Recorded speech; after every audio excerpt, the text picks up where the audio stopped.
some people, they ask me like, oh, are you training like every day? Like you must be training like so many hours per day. And that is not actually the reality of what I'm doing. While you improve your training and while you train harder and while you train smarter, you also need to be able to rest better and rest smarter as well. You feel this kind of like a shakiness inside yourself. And I might think, well, it's good for my body. I feel like training, but I have artificially influenced this energetic state actually. If you are not able to sense it yourself, then the body will force it on you. Because this was the first time I noticed that, okay, I took a prolonged rest, and I think I just gained during that rest. But people don't realize that it is a skill. You have the ability to relax yourself using your mind. You can artificially keep yourself up somewhere, but the reality of the nature is that what comes up must come down. and you are actually creating all of this. You are manifesting everything. But Yeah. in reality, it's like you are doing some... But not mine, but thine be done. Like you can have your own will of whatever you want, but in that same moment, if you are always like jumping and running into places and thinking all the time and never truly relaxing and calming down, then your muscles and then your body and your brain is not recovering properly. In the beginning, it was very simple when it came to the training, because I had my workouts that I did, oftentimes calisthenics, and later I started to do more the weightlifting also, but it was the workout, and then I have my rest day, which meant that I didn't really do any type of training. So workout, rest, like it can't get any more simple than that. But later on I noticed, this was enough for a period of time. I felt like I was actually, the rest days were like helping me to recover and keep on doing my training, and I was seeing progress. But then at some point, I noticed that I actually wasn't anymore recovering the way I felt like I was supposed to recover. So even if I did rest and I have multiple rest days, I was still experiencing, tightness that sometimes got worse. Like just like day to day, I started to notice like just gets worse and then I got like some kind of tweak in my back because of that. So I started to experience some problems with my training, with my body, due to training, and rest was not actually helping me. I was not getting better, even if I had rested. Of course, if I rested for 1 week, I will feel better. But then as soon as I start and, get back to training, again, these problems start to reappear. So I understood, okay, I need to adjust my resting my recovery. Not rest, but my recovery should be different.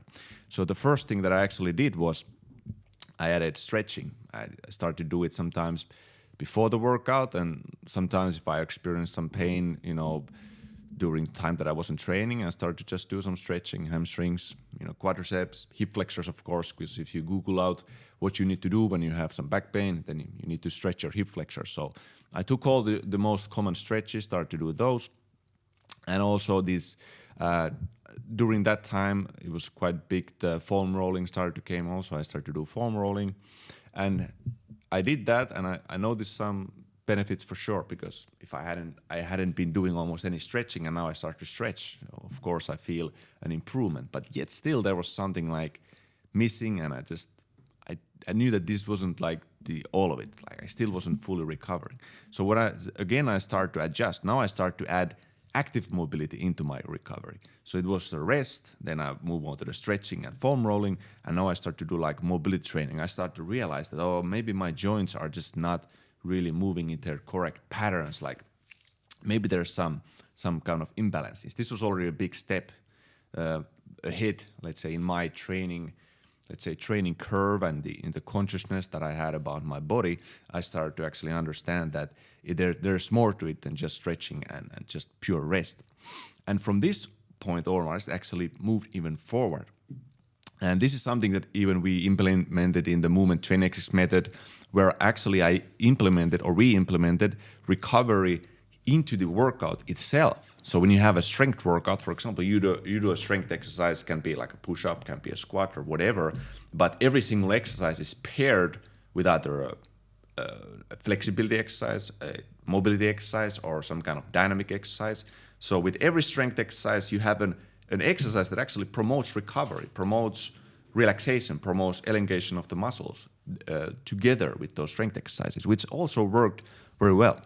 And from then onwards, again, it moved kind of a bit further, where the exercises themselves start to have this sort of recovery attribute. So any exercise, like we talk about sometimes, that any exercise that we do, it doesn't matter what kind of strength exercise it is, can be also kind of a mobility exercise, or a way kind of exercise that promotes your health. As it's training your muscles and it's stressing your muscles, it also promotes the health of your joint. And oftentimes, the healthier your joints are, the better they work, also the better they recover. So the recovery aspect sort of got integrated into the actual routines and the exercises.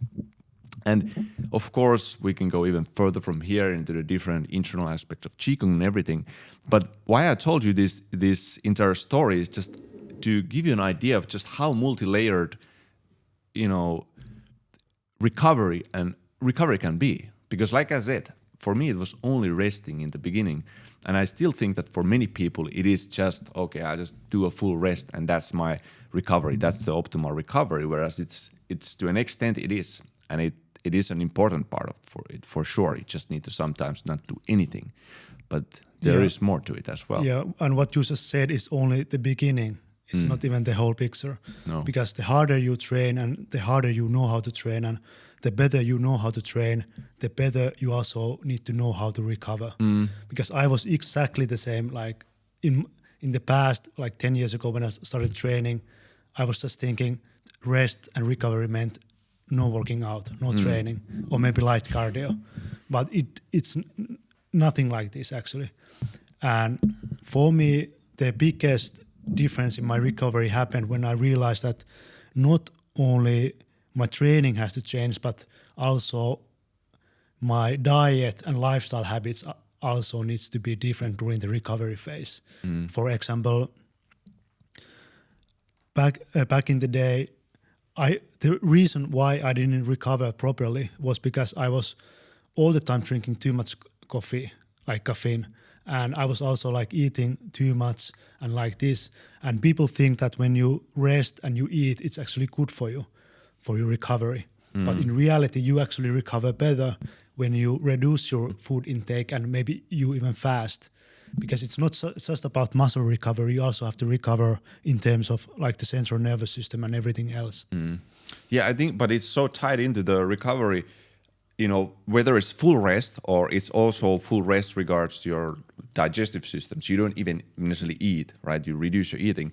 But it is this, the rest will recover you if you have done the training like previously. Same way, the fasting will of course recover you, but you still need the nutrients that you've had maybe like previously from eating something. Because if you don't have any nutrients also, or proteins or whatever there are, these minerals and building blocks, then it can also be detrimental in a sense. But there is, there has to be that stimulus for the growth kind of before you do this kind of recovery steps that we have. Yes. And for me personally, my recovery really started to get better once I really realized that I have to calm everything down. Because if you're like, because I'm kind of this ADHD kind of person, I always have the restless leg syndrome and I'm always going to places and always looking at everything and I'm never really completely relaxed. And that was like the big problem for recovery because recovery it's a lot about the central nervous system. And if you are always like jumping and running into places and thinking all the time and never truly relaxing and calming down, then your muscles and then your body and your brain is not recovering properly. If it's always like shooting 1,000 points or something like this, it's always maxed out or even like close to maxed out. It's never recovering properly. So for me, the learning how to relax made like a big difference. Like it's actually a skill because people think you just, like maybe for some people you can just relax like this. Yeah, for some it's definitely natural. But for me it's not, especially if I drank lots of coffee and caffeine and like tea and I ate a lot of food because you get like the insulin response and everything else. It was almost impossible for me to relax because I got so much energy from the coffee and I also got so much energy from the food. So that's why reducing the caffeine intake and reducing the food intake or changing completely what I was going to eat really made like a massive impact on my recovery. But the relaxation, like I said, it's a skill. It was also a massively contributing factor for my recovery and rest because what people don't realize that it is a skill. You have the ability to relax yourself using your mind. And this is actually what I learned from the health and fighting Qigong from the Grandmaster Jiang Yushan, because the course and his teaching has like lots of material for how to relax your mind and how to relax your body. So once I learned these techniques, I was able to relax myself even better. And once I was able to do that, then my recovery and everything just became much better as well as a result. Yeah, you mentioned the caffeine, because I was also a really heavy drinker, heavy drinker sounds like an alcoholic, but I was like a coffeeholic, if you want to call it that way. And when I was drinking coffee, it was, like you said, it was super hard to relax, but it's kind of addicting, because I thought that I just have like naturally this type of energy that I have to keep training. I didn't have even a choice to rest. I just, like, if I drank coffee, it was like you feel this like a shakiness inside yourself, and I need to just pour it into some kind of training. And I might think, well, it's good for my body, I feel like training, but I have artificially influenced this energetic state actually. So I don't even know when to rest, because I have taken this artificial substance that is telling me to, keep on moving, but it's not like it's not a sign of a real recovery in my body. Because normally I would feel only energetic if I truly had recovered. And it's not even recover, because caffeine actually masks fatigue. Yeah, it's only masking. So it's only masking fatigue. So you are actually fatigued underneath all this energy. And the thing about caffeine is also that you just drink more and more, and then you do more and more, and at some point you crash. And the crash is not a good thing. Like if you recover properly, if you train properly, if you eat properly, it's supposed to be quite steady. It goes up and down, but it's not like up and crash, and then you because when I was drinking lots of coffee and eating not so clean, like I experienced these crashes from time to time, and as a result, I was forced to rest and recover, and it's just not a good thing. Of course, it's better than going all out all the time. But at least you recovered at some point then. But some people don't even do that. They just go and drink coffee and train. Yeah, that I don't know. Like how do they not actually? I mean, but they have that because they have excited themselves, like through this some maybe substance, but at the same time they just try to maintain that excitement always with something, but something in their body is never recovering. So yeah, definitely it will start to create some problems at some point. Even mental problems I think are possible, but definitely like some wear and tear and some like surprise injuries can come out. You're just like because usually every time there's some, I think even a bad injury coming, there's always some tells and signs, unless it's like an acute injury due to some trauma. Of course, then you have no signs like before it comes. But usually, if you have some chronic issue, it's constantly like showing itself, like this pain you're feeling, but you're just ignoring it. And one of the aspects also with caffeine, like you said, it masks. It not only masks your fatigue, but it also can mask the deficits that you have in your body and the pain response. The pain response and everything. So it's very actually dangerous. It's probably not just caffeine, the steroids and some other substances that other people stimulants can use as well. Yeah, because they numb the body, and for us, like the body is the most important part of the equation, because we like if you don't feel what's happening here, then you can't make the right choices on what to do, what exercise to do, when to rest, how much to rest.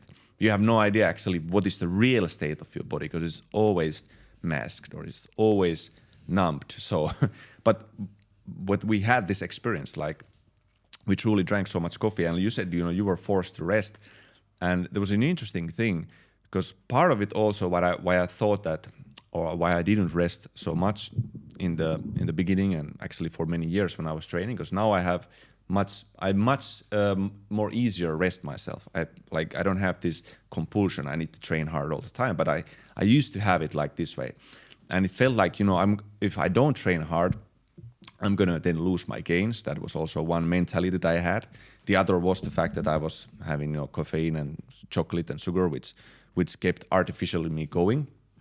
But I noticed this over these years, even like a couple of times when I was forced to rest because I got like a flu. So from 5 to 10 days, I have like some kind of flu, maybe even some fever or something. So I have no choice but to rest. So I just have to rest. And during the rest, I feel like, oh, this sucks. Like I'm gonna lose these gains that I've trained and all this stuff I'm thinking in my head. But after the flu, I'm like, I look fuller. I even might look a little bit bigger, and every part of my body, every joint in my body feels like softer, feels more comfortable. My body feels more comfortable. I don't look smaller or worse. I look even better after those 5 to 10 days. I don't know the exact numbers, like how long these flus were, but it was very surprising because this was the first time I noticed that, okay, I took a prolonged rest, and I think I just gained during that rest. But of course, once again, this goes back to what I already talked to you earlier, that the rest will bring you gains if you have done the work before. So the prolonged rest that I took or was forced to take made me made me recover well and improved my body composition and everything because I had been training, of course, before that. So you cannot just expect, you know, you're going to take long rest, but you've done like very little training before that. Of course, you're not going to see a huge development.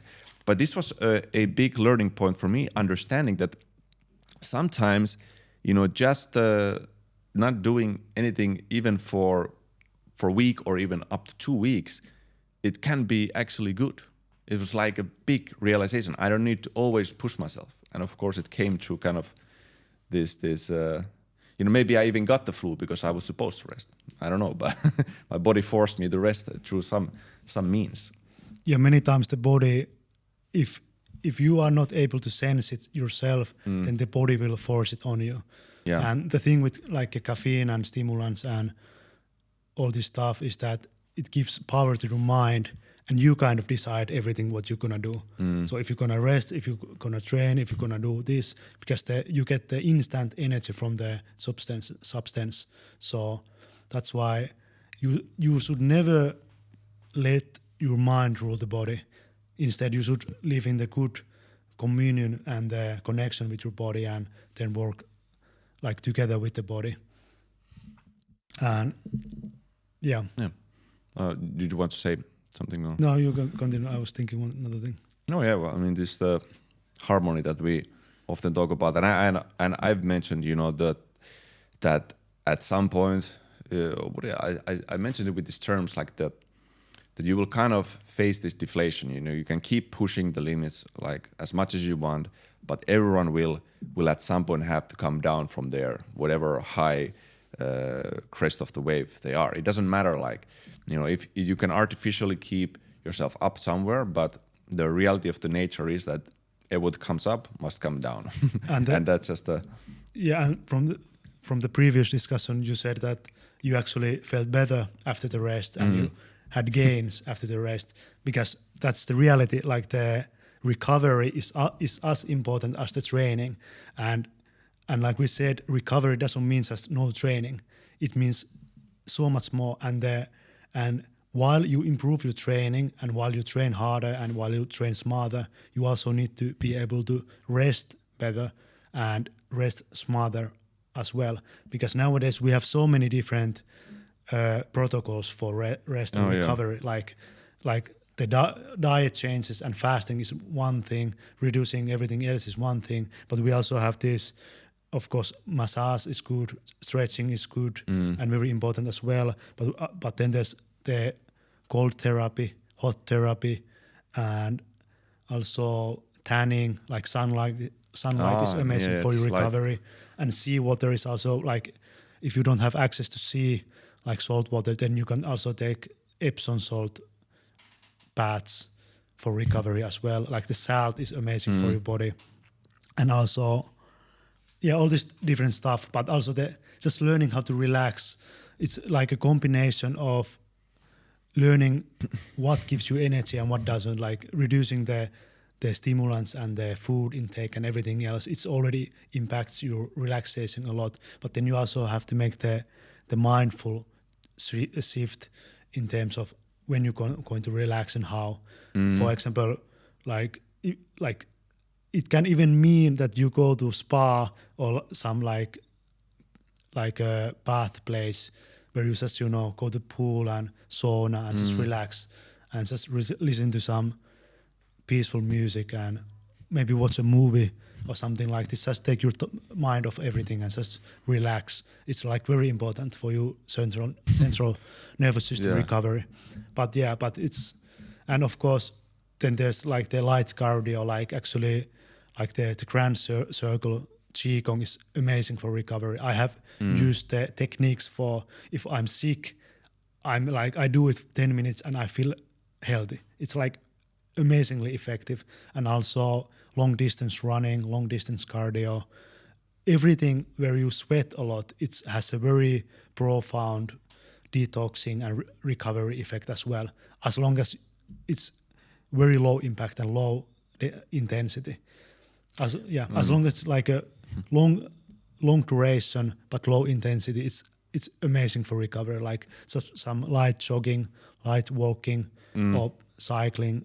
As long as you get kind of hot and warm, but it's not really strenuous for your body and your muscles. Yeah, even just walking, whatever you're doing, where you get actually the blood pumping. And like you mentioned, the grand circle, I used it like after I was nearly already recovered from when I had like sickness. I had the flu, and on the last stage, because I've been just laying around, I do feel a little bit weakened in my body. My energy is definitely not where it was. So you do the grand circle, and you can like raise the energy levels, and it sounds like crazy, but it works. Like it absolutely works. Like doing the grand circle, I talk about this even some earlier, like because the posture itself is something that requires you to have the energy. So once you take it and you spend a prolonged period of time in those certain postures and you breathe in a certain manner, your body has to raise its energy to the level of the posture where you're at. And it goes so deep into the body, the isometric kind of training, isometric holds, that I think repetition sometimes cannot even reach. And there's a certain meditative aspect of it as well, because staying still, like you said, relaxation is important. When you stay still, you're also relaxing the mind to a great extent. Like learning to stay still, you can meditate in different positions, but combining the meditation into actually a physical exercise in the form of standing meditation was like a major game changer. Yeah, actually, because one of the reasons for that is that I sometimes compare it to jogging. Jogging still, it can be light impact and even walking, but the most light impact for your joints, if you really are, for example, in bad shape, is just, standing. You don't need to have any impact, or when if you run or something like this, but just the standing itself and following this sequence of different postures of the arms and the breathing can stimulate your body like you were almost jogging, but without having any sort of impact. So very, very low impact way of energizing the body and stimulating it. And healing the body. Yeah. And recovering as well, because like meditation alone is already good for recovery, because it really relaxes the mind, calms the mind, and takes all the distractions away. So it's already very good for central nervous system recovery. But then you combine it with the standing practice. So you kind of hitting like two birds with one stone or something like this. Yeah. So because it's meditation plus low intensity, low impact cardio kind of, or strengthening. So it's like an amazing combination. But meditation, I've done it a lot, and for me personally, I like to combine it with stretching, very light stretching, like more like yin yoga style stretching, where it's like almost no like strenuous form at all. But in addition to all of this, you have to kind of, if you really want to recover and rest, you have to get rid of all these things that hijack your dopamine. And it can mean if you watch like pornography, you have to get rid of it. And if you addicted to your phone, it can also like just get rid of the phone for a while, even maybe for just a few hours. It already has like a big impact on you, how well you recover. Like all these things that just spike your dopamine and hijack your dopamine production, and all these things that really create this energy response in your body. Like if you just get rid of all of these things for a while, then it's like real recovery and real rest. And with regards to the social media, because I just think that to an extent also it's the content, like the fitness content that you see from people, like the let's say this more like traditional fitness accounts where people are mainly about the men's physique or bodybuilding, and the only is essentially the main content that they have is, you show the body, you show the muscles in different poses, and then you show some heavy lifting. And the problem also with this is that, of course social media is about sharing the highlights of your life. It goes even for my social media. I don't show it when I'm like dead from a wrestling workout or something. I don't really necessarily show it somewhere. When you watch my social media, you see me there moving, I'm doing like all kinds of movements, sometimes like some type of course, mobility, stretching, flexibility exercises, recovery exercises, but you mainly see me, on the top of my shape, and you see the highlights of my training. So what this can also create, of course, and I think some people, they ask me like, oh, are you training like every day? Like how many hours? You must be training like so many hours per day. And that is not actually the reality of what I'm doing. And maybe I should even make like some post more about this, because I don't want to give people the idea that I'm like I'm like constantly training like 3 times a day or every single hour. That's not the reality. But I can see how, to an extent, social media portrays this, and especially if you're only showing these bodybuilders, like they show just their highlight physiques, like shining oily abs and everything, like from a real like a photo shoot, like just pumped up. This is what you see, and you think that now these bodybuilders are also like training all the time and they must be feeling like amazing in their bodies, whereas the reality might be completely different. Yeah, actually I think the bodybuilders and fitness models, they feel the worst, because they just use too many drugs and too many stimulants and too many steroids and too many everything. So I think I think they feel the worst of everyone. Yeah, because we talk about how you can artificially, maintain this type of, even the bodies are artificially maintained because they are not possible without the hormone usage that they are doing. But usually if there's one drug, there's oftentimes many drugs. So it's not just the steroids and the hormones, but the whatever mind drugs they're using, and the caffeine and the marijuana and everything. There's such a cocktail of things, that. But the point was that it distorts the reality. And it distorts the idea that people have about the natural rhythms of the body.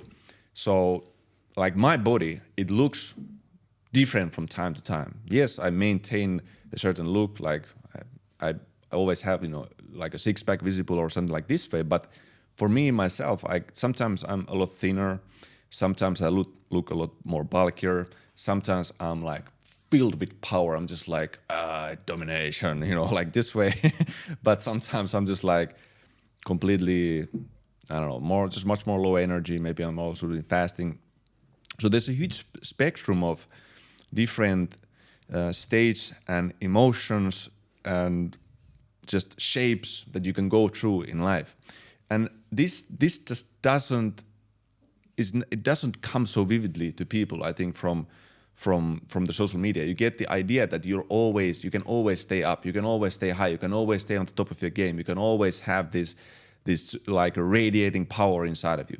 Whereas this is not the case. And the problem comes to the recovery when we think that we should be always there. So we try to avoid ever getting into those, let's say, weaker states, where I no longer even think about them as weaker states, like lower energy. It's not weaker. It's like normal. It's actually what is, when you're weaker, it makes it possible to have the strong. It's like this yin and yang. You can have the other or one without the other. Yeah, because actually the weak form of yourself is actually the resting form. It's the recovery form. Because when you get rid of everything, when you get rid of the like food, stimulants, when you get rid of all these distractions and dopamine spikes, then you shrink. Yeah. Because you are not even training, so your blood is not even flowing into your muscles properly and like this. So you don't have a pump. Yeah, you don't have a you feel small. pump and everything else. So and you are not you are fasting, so you even lose the bloat and water retention. So you become tiny, but this is how you recover, and this is proper recovery. Yeah, this is how it is. Like you said, it's a yin and yang. It's the combination of the inflation and deflation and growing and shrinking, and it's like that's life actually, and that's how you actually move forward and progress with anything you do. But because when you are ruled by your mind and you decide everything by yourself, then you are always trying to stay up. Yeah, because the mind wants to stay up all the time. That's just the weird thing about because it. It wants to maintain because when you shrink, the ego and the mind, it also loses all of its power. Because when you are the strongest version of yourself and with the most energy, then the ego is also the highest. So in order to recover and rest, you have to shrink the ego and you have to get rid of the mind in many ways. Yeah, it's interesting, that like, we talk about the shrinkage, that it can literally mean you shrink into the body. It doesn't, even if you fast or something, it doesn't mean that you will be like this completely like shrink to nothingness. But visually you will see yourself maybe smaller, and of course, you feel the low energy, that this is like the bodily change. But you mentioned also, yes, the ego. Like the mind itself has to shrink. The mind that wants to expand and it wants to conquer and it wants to go forward. That also has to come down. And to a it's just a different mindset, a different different reality of the mind. Like you will see everything a little bit differently when you go into this recovery mode. And because if you just were kind of in the nature by yourself, I think a lot of these things would come naturally. You wouldn't even notice. You're like, now I feel a little bit low energy and I'm tired. It's like you wouldn't even think about it. You just would allow it to happen.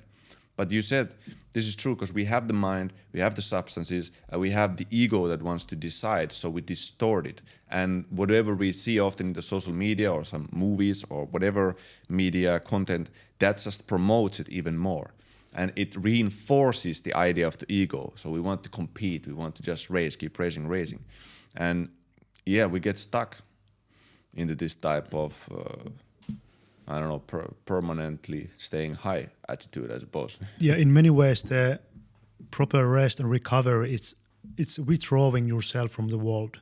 It's like when you have energy and when you have everything going on, then you go to these parties and then you train super hard and then you're having fun and then it's like and you're interacting with everyone else. But then when you rest and recover, you kind of withdraw yourself to a dark cave where there's nothing. So it's kind of you disappear from the world for a while, and maybe it can only be maybe a couple of hours.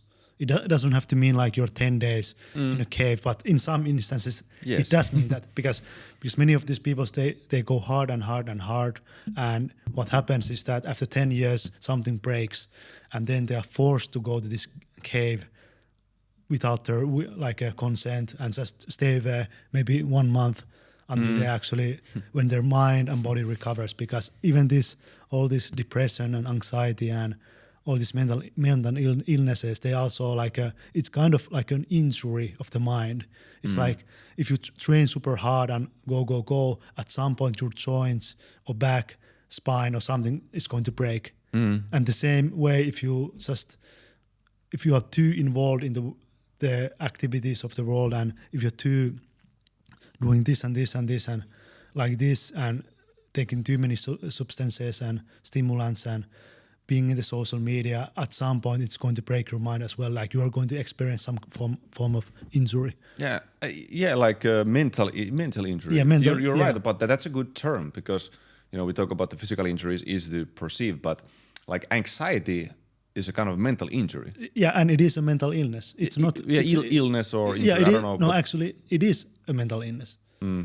It's not like a disorder or personality disorder or something like this, but it is not a natural thing actually. Yeah, it's not this that like being nervous and because I've said it many times before, like a fear response is like a natural response, but anxiety about past or future, or anxiety is usually about the future, always about future, but it is like a delusion in your mind. It's not like a real thing that is actually happening, because when you are afraid, maybe there's like a real person trying to hurt you, or maybe there's like a bear or a moose trying to chase you. Then it's like a real physical response to a like immediate danger. But anxiety, it's mostly delusion inside the head.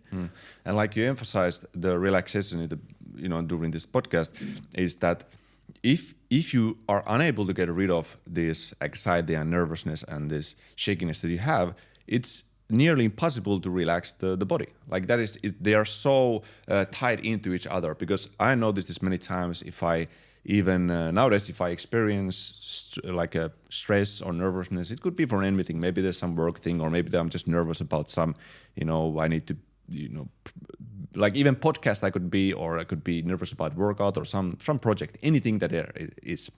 And if I notice this nervousness, I may notice also things in my body get tighter. Like I can notice that very, very clearly. Or if I'm angry about something, maybe there's something that's bothering my mind, like something someone said, or something's just like going through here. I need to kind of keep on thinking about something that I didn't like. Maybe I was emotionally hurt. These are things that I can notice the symptoms come into my body. So if you're unable to do this relaxation, like you talk about through different means, maybe the meditation or the Qigong skills or this deep breathing, you have very hard time relaxing. The same is stretching. You try to do your stretching and you're unable to relax. The stretching is not going to do much. The whole purpose of stretching is that you would actually relax. That's why I think nowadays, there isn't really stretching without a certain element of meditation. Sometimes, of course, if you stretch for a prolonged period of time, it will kind of promote more like meditative state, but the mind has to be integrated into there. And you should try to consciously relax yourself through the breathing, for example. You cannot, if you're like hyperventilating and you keep watching the anxiety-inducing content, and then you're thinking you're going to relax, it's not going to happen. It has to happen through your body. Like very, very, you must embody this relaxation through multiple different factors. Yeah, actually, I think most people don't really know how to meditate or stretch, because many times when people do like these recovery activities, they are still listening to music or some podcast. So it's like you have to get rid of the stimulation of the mind. And likewise, a lot of people do these different meditation things on their phone. So they are not like, the whole thing about meditation is that you get rid of the stuff. But instead what people do is that they listen to this meditation track on their phone. So of course it's better than nothing, but it's kind of the phone is what you have to get rid of. Like you are not supposed to do the freaking transcendental meditation audio or something like this. Just get rid of everything. That's true meditation. Yeah, actually it would be interesting to listen to what is even the content there, but I started to think about this this common motivational thing, and what is the term where like through the power of the mind, like you think something and then you like are able to achieve it. There's a term for it. You know what I mean? Like I think Conor McGregor talks about it, and like it's the book. But yeah, it's like you have like this power, visualization, power of visualization, like the manifest, and and I agree, like this is true. Maybe it has. I think it's like people use it for as a meditative practice, right? So they try to imagine something in their mind, like I will make money and I will win this fight, and and I'm not saying like that doesn't work at all, but in the sense this goes to the factor where you are actually trying to get that full grip of the control of the world and everything that comes, because we talk about this ego. The ego wants to decide everything that happens. Yeah, and when you consider Conor McGregor, he's the biggest ego. In that sense, yes. And he did achieve a lot for sure, but how much of that we can be really attributed to some kind of power of visualization. No, it was manifestation. A manifestation, yeah. It's the law of attraction. A law of attraction. That was the word. Yeah. Yeah. Thank you. I didn't remember that word. Law of attraction. Yes. I think it's debatable, like how much that actually works with these people and how much of it is just. Of course, because I know it. Because how it works is that if you think about like red elephants or red cars, then you are going to see the red cars everywhere. So it kind of redirects your brain to focus on. This is the way it works. Yeah. That's how it works, like scientifically. Because if you like just think about certain things, then you start to move towards those things and you start to notice those things like this. So that's how it works. So in that regard, it's very effective. Yeah, for sure. Like even we talk about, you focus on certain aspects in training. Your focus in training is very important because that's kind of the direction that you will head towards. So yes. It does make sense this way. But in meditation, there's another aspect where you actually would be the opposite of this law of attraction. You don't try to focus on any specific thing. You don't try to make that decision yourself. And this is actually very relaxing as well, because if I'm trying to constantly focus on something, then I tie myself into certain outcomes. And this is very, very good because if we are goal-oriented, of course, like you said, it helps us to guide ourselves in the certain directions. But sometimes I feel the huge part of relaxation for me has been that I let go of actually that for a moment. I don't try to guide it. And this just like, and it may even sound weird, but I think this part of even like a proper, prayer, even in Christianity, is part of this. Because many Christians, what they do is they kind of put, how do you say? You give the power over to someone else. Yes, you give the power over to someone else. This was like a really big thing for me because many years ago, I was like thinking I visualize and I manifest everything. So it put so much stress and so much like a burden on my back because you always think like you are not doing enough and you need to do this and you have to control everything. Like it's like it is so much stress on yourself and so much expectation of yourself. But once I started to really understand that just let go of control and let go of things and just let God decide, let God do it for me. So and like as a result, suddenly all of this stress was like taken off my back and I just was able to relax again.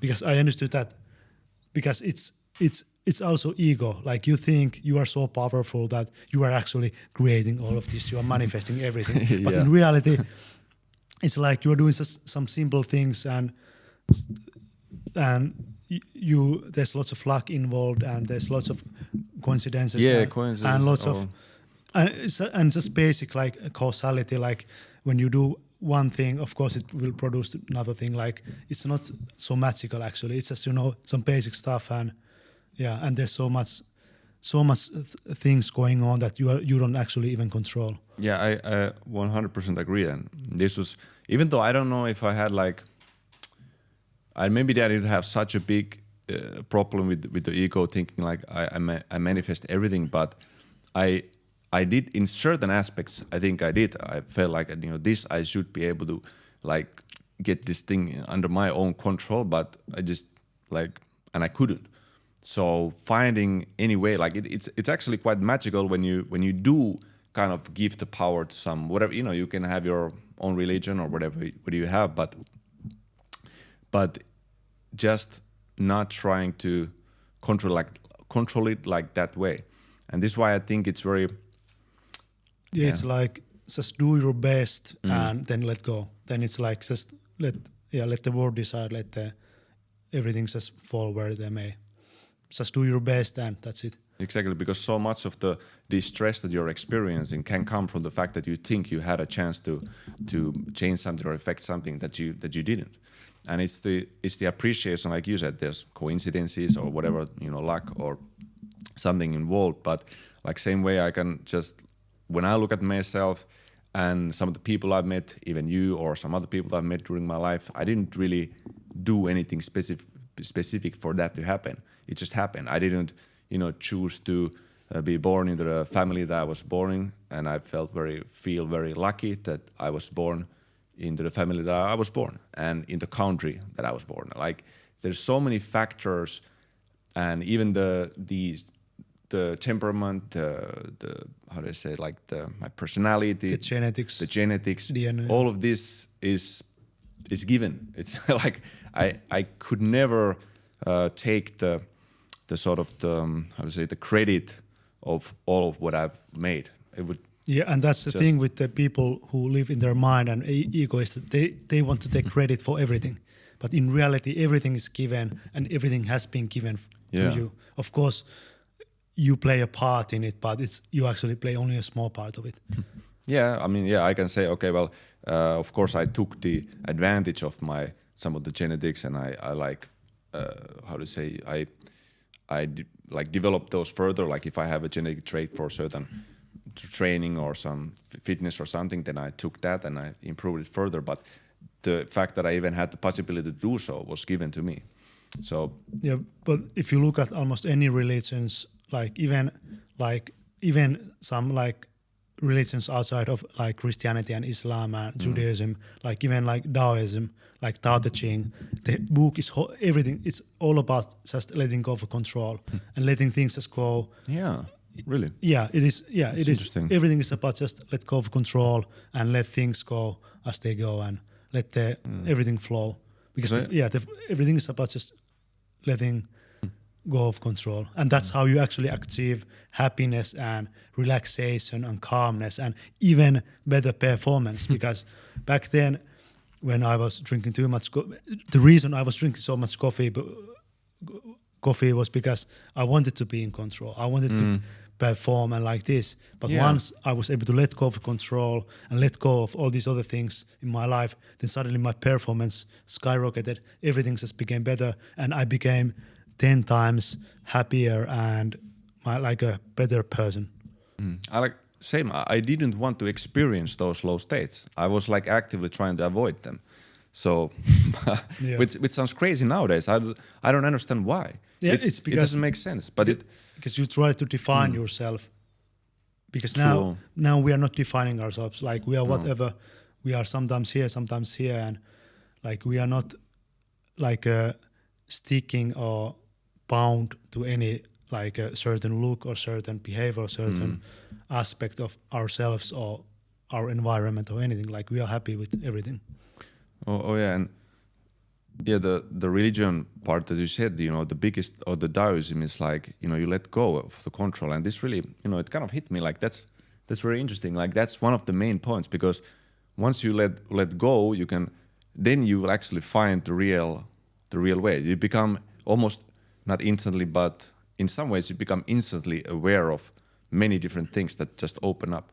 Because always this like locked into narrow mindset, like having these like I don't know, things covering like part of your vision that causes you to fixate on things. And even I suppose because I read the Bible and I can refer to that, from this Tao Te Ching, like letting go of control, because there's at least like 2 times that I know of where Jesus says like that thy will be done, regards to the God. So when he's praying and there's the Lord's Prayer and he says, thy will be done as in heaven, so in earth, is like, I think that's one of the major points actually, is that of the whole Bible and the New Testament, is that, you give sort of the power there where it belongs to. And same, there's the other point where just before the night before he gets crucified and he's praying in the garden, he's praying actually that God would like let him go of the crucifixion. So Jesus is praying that he wouldn't be crucified and he wouldn't have to go through all that. But at the same time, in the same prayer, he said, but not mine, but thine be done. Because it's like you can have your own will or whatever you want, but in that same moment, you accept that it's not mine, but whatever the other will is should actually come to life. And I think that's what really releases you from the pressure that you are carrying. You're carrying the yoke yourself, the heaviness, even though you never even had the capability for that ultimately, I suppose. Yeah, all of this reminds me of it was like a very great writer called like Bukowski, or something like this. Maybe I need to check them. Maybe the name is not Well, correct. Bukowski, I think like a very writer, like a author. rough-looking guy. Yeah, I think. But it's Bukowski. he's like the greatest advice he had after all his age and life is that don't try. Don't try. Yes. After everything. Yeah, after everything he had done and gone through and all of his wisdom, like that was the last piece of advice. That's don't good. try. And it's difficult sometimes. Yeah, that's the hardest thing That's to the do. hardest thing. Yeah. Okay, I think we finished. Yeah, I think we went quite deep with this, but I hope that you just realized just how multifaceted maybe the recovery is after this. So I started with all the physical traits, like I talk about the stretching and the mobility and the foam rolling and all, Movement training yeah, is also a very important. yeah, aspect. movement training itself, you know, all these physical aspects of recovery actually, and how you can really integrate like proper training. When you train properly, there's much less time for recovery needed anyway. If you trash your body into the workouts, you're causing this huge amount of damage, not just muscular damage, but like joint damage, tendon damage.